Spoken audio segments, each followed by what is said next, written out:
Hello everyone, and welcome to this video of me making a shift with no pattern.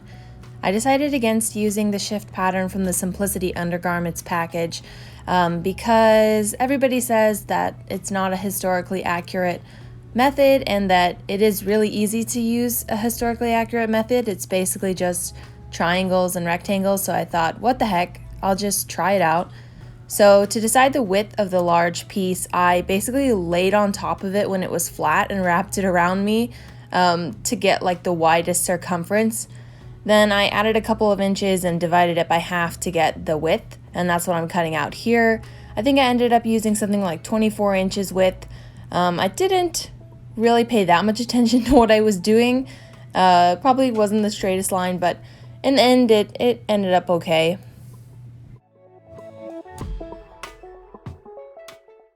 Now to explain why I'm doing a voiceover on this video, I was rewatching all of Outlander Season 4 while making the shift to get ready for the new season, and there's my cute cat. The next thing I cut out was the gores for each side of the shift. I wanted to add 10 inches to the width on both sides. That's why I first draw a 10-inch wide rectangle. Then I realized that the two scalar right triangles put together would be 20 inches on each side, so I have to redraw it to a 5-inch rectangle that I will then cut into two triangles. Luckily, I realized my mistake before I got too far. And for the length, I pretty much just guessed how long they should be, and these ended up being way too small, and I had to cut them out again later. To end up getting a length that worked better for the gores, I cut a neck hole in the long piece of fabric that was draped over my shoulders, and then I used a disappearing pen to mark where on my hips, or it was more around my waist, where I wanted the gores to start, and then I could take it off and measure from that point that I drew to the end of the shift to get the right length for the triangles I was cutting out, and that's what I did when I recut. Now's a good time to mention what kind of fabric I'm using. So this is 100% linen. I know that would be pretty historically accurate, that or cotton. And I got it for about $11 a yard from fabric-store.com. And I like it. It's sort of a medium weight and it's not super bleached white, which gives it kind of an antique look. And I think it's perfect for my set of undergarments. I ended up buying this and then some heavier weight linen for the inner lining for the stays, which is going to be later.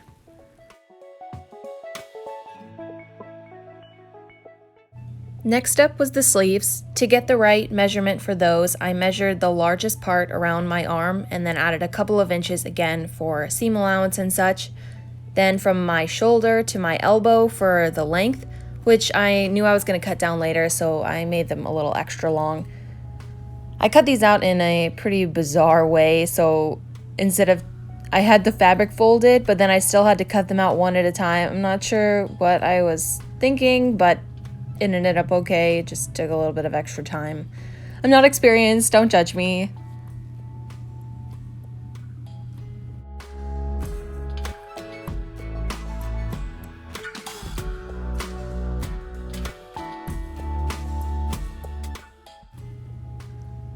And next, you can't forget about the all-important gusset, without which you would not be able to move your arms.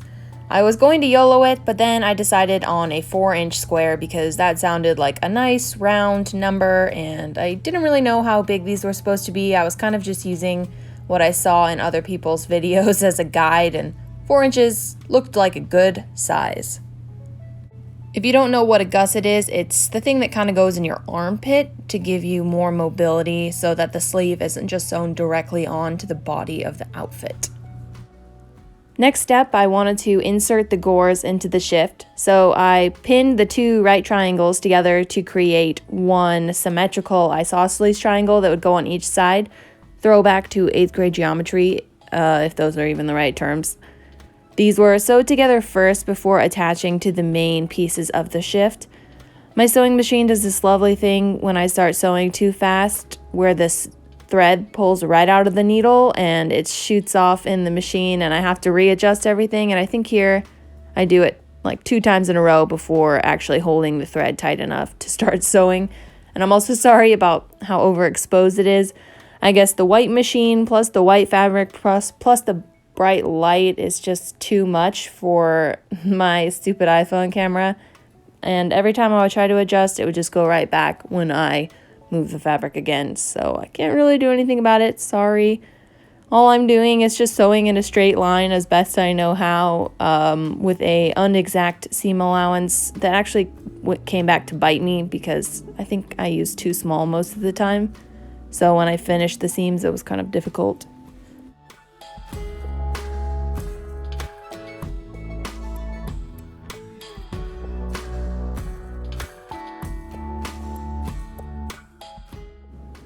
And here we have a lovely triangle, which I then repeated to get the other one. Next, you need to attach them to the shift and pay special attention to what direction they are facing, as I did not. I sewed them on with the seams facing different directions, which I then had to seam rip out and flip around the right way. I ended up doing this way too many times on this project because linen just looks like linen, no matter what side you're looking at. I should have taken my mom's advice and written back on the back of all of the fabric in pencil or something so I would know what I was doing. I was very anxious about the points of the gores. I know in theory it should work, but it just made me very nervous that I wasn't going to have any seam allowance or they weren't going to line up right or be bulky. Time for me to discover my mistake. Oh, look at that. Oh, man. I'm laughing at myself even while recording this because, God, what a rookie mistake. So here's my seam ripper. I don't really know what the best technique for it is, but you know what I'm doing works.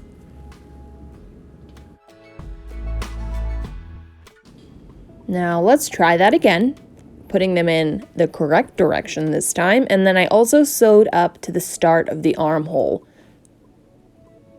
So the giant rectangle now has gores on either side, and it is a continuous loop when finished.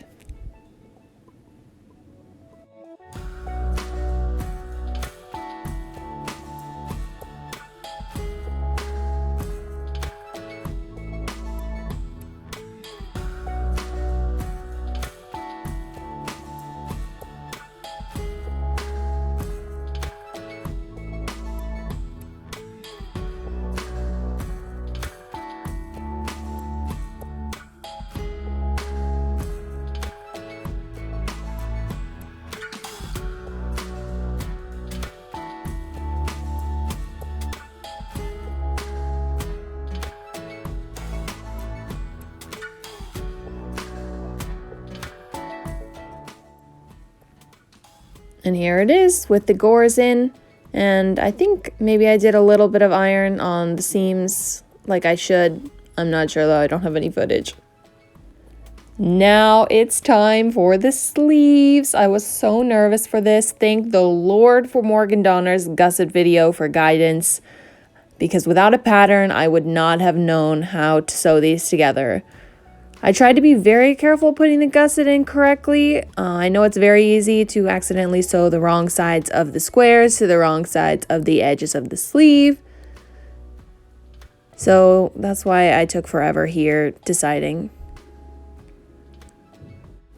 So a very important part of her video is that you don't sew to the edge of the gusset. You leave the seam allowance going all the way around the edges of the square. So I was being super conscious about that. And I didn't actually have any issues, so way to go me. And you have to be very careful to stop your stitching right where the next stitching starts around the rectangle.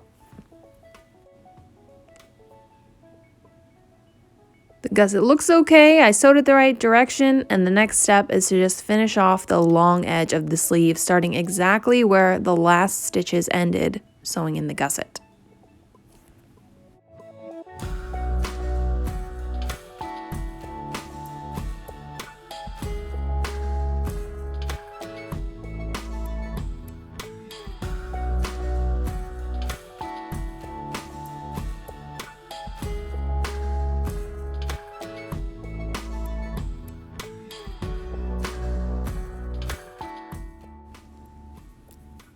I tried to be a good seamstress and iron all my seam allowances, and I also needed to get a crisp line along the top of the sleeve and also along the top of the shift in order to line up for setting the sleeves. This also led me to the discovery that my sleeves were not the same length or width, which you'll see when I set them on top of each other, but I was so far into it that whatever.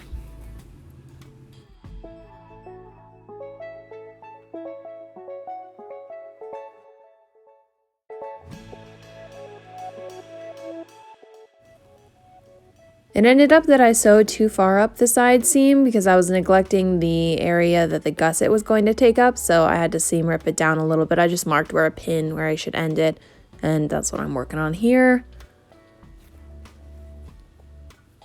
Now here is another big mistake.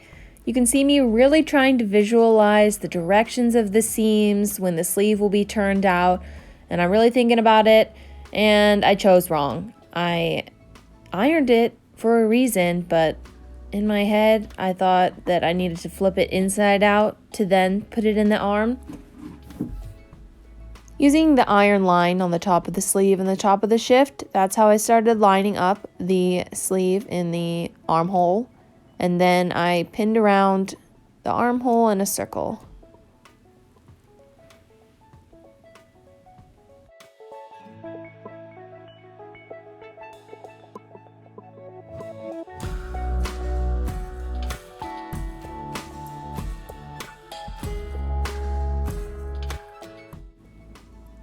Then I sewed it in place, just going in a circle around the armhole, and I think I realized my mistake from earlier and started using a wider seam allowance, so it's much easier for me to finish the arms than it was for the gores down on the bottom of the shift.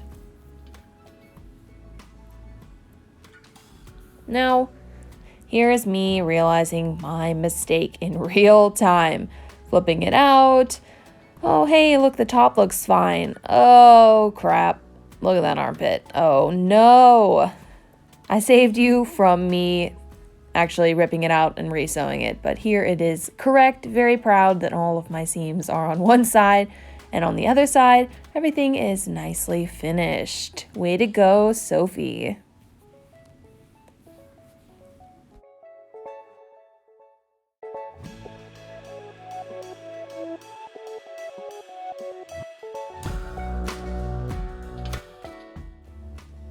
The next step was to put this lovely sack on, looking very flattering, so that I could check the arm length, and then I also went to the mirror and drew on a neckline with a disappearing pen. Then I used a ruler to create a better line. I tried to even it out. I measured from each seam to make sure it wasn't super uneven. I should have used like a French curve, is that what they call it or something, but I just freehanded it. I wanted this to be a pretty big neck hole because I was going to cinch it in with the drawstring, but I think I ended up making just a tad bit too big, not unsalvageable, but it just sort of fall off my shoulders unless I have everything in place correctly and the stays do help keep it on.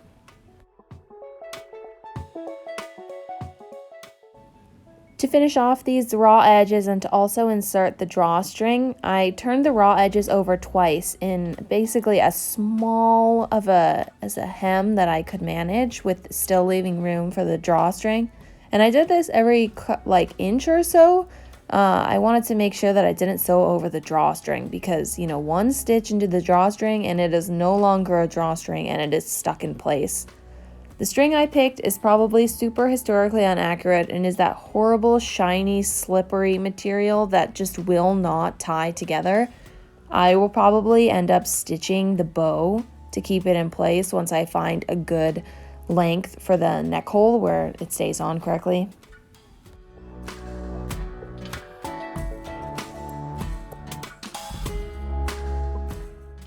Sewing this was such a pain. There was such a small margin of error between hitting the string or sewing off of the hemmed edge, which you can't really see because of the overexposure. It was very, very, very slow because I also had to pin about every 1.5 inches. Just went slow, and I used my finger to push the string as far as I could to the right, making sure my stitches didn't ever hit it. And by some miracle, I made it all the way around the hole. I didn't run out of string, and I also didn't sew into the string, which is fabulous.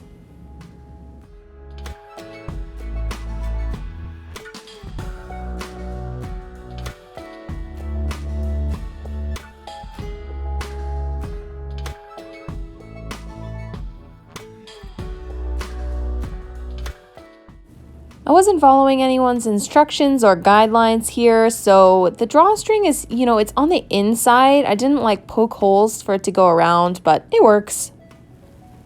Now for the finishing. To finish off the uneven hem, I just laid it out flat and cut the end on a straight line. Then I trimmed the sleeves just a little bit to make them the same length, really.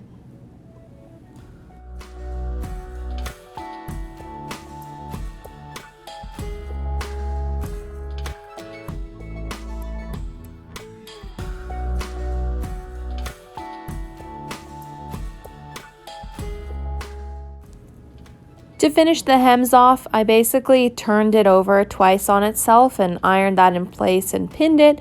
This is going to be the easy way out, but I really wanted to be done. I was so excited to move on to the next project, so I just ended up machine sewing these hems in, which, works for me. No one's going to see it.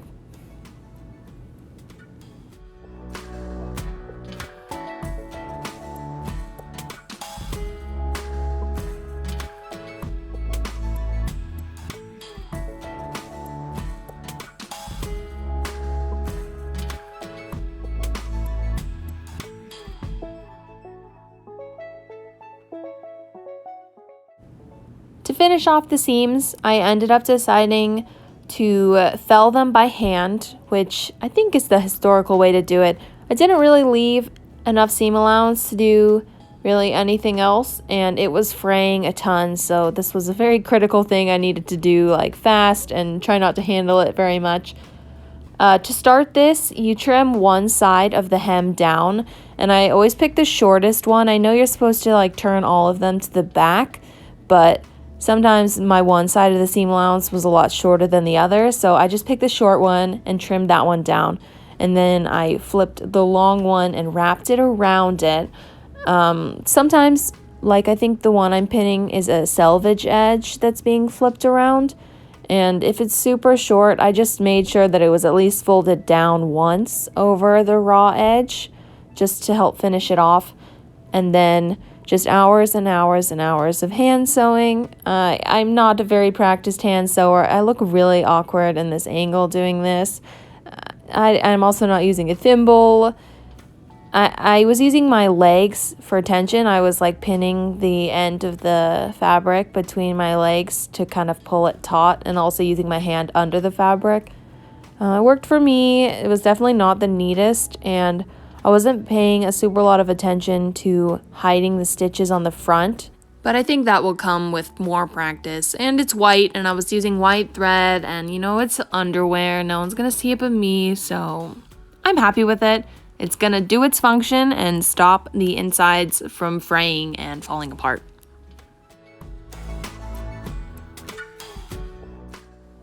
And here we have a finished set of Gores. This was the first side I did, so it was a little more rough than the other sides, but I'm really happy with it. It looks very historical to me, which makes me very happy, because, I'm a nerd.